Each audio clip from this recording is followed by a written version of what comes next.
સુરતમાં સ્થાનિક સ્વરાજ્યની ચૂંટણીનો માહોલ જામ્યો છે। ભાજપ દ્વારા ઉમેદવારો જાહેર કર્યા પહેલા જ ડોર ટુ ડોર પ્રચાર અભિયાન શરૂઆત કરી દેવામાં આવી છે। સ્થાનિક સ્વરાજ્યની ચૂંટણીને લઈ સુરતમાં માહોલ તેજ બની ગયો છે।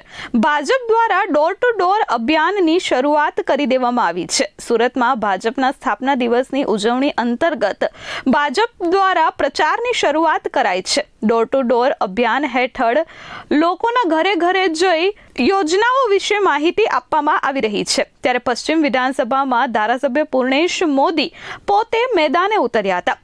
સુરત શહેરમાં ભાજપના ડોર ટુ ડોર અભિયાન હેઠળ ધારાસભ્ય પોતે લોકોને મળ્યા હતા અને સ્થાનિક સ્વરાજની ચૂંટણી અંગે તેમને માહિતગાર કર્યા હતા, તો સાથે ભાજપના કામો તેમને ગણાવ્યા હતા।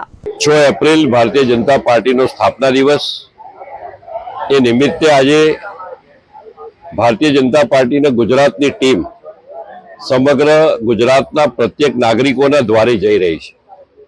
અમારા આજે ત્રણેય બૂથના પ્રમુખશ્રીઓ જાગૃતિબેન દેસાઈ, પ્રેરકભાઈ, હસમુખભાઈ, અમે બધા જ આજે ટેકરાવાલા સ્કૂલ અમારું શક્તિ કેન્દ્ર, આ શક્તિ કેન્દ્રમાં રહેતા તમામ નાગરિકો વચ્ચે જઈને ભારતીય જનતા પાર્ટીના આદરણીય નરેન્દ્રભાઈ મોદી સાહેબના નેતૃત્વમાં ચાલતી કેન્દ્રની સરકાર અને એમણે કરેલા વિકાસના કાર્યો, આદરણીય ભૂપેન્દ્રભાઈ પટેલની ગુજરાતની અમારી સરકાર, એમના નેતૃત્વમાં ગુજરાતમાં થયેલા વિકાસના કામો અને સુરત મહાનગરની અંદર જે અમારે છેલ્લા 5 વર્ષમાં 2020 થી 25 દરમિયાન કરેલા વિકાસના કામો, આ બધી જ વાતો લઈને અમે ડોર ટુ ડોર કેમ્પેનમાં જઈ રહ્યા છે અને જનતાનો ભવ્ય આવકાર મળી રહ્યો છે।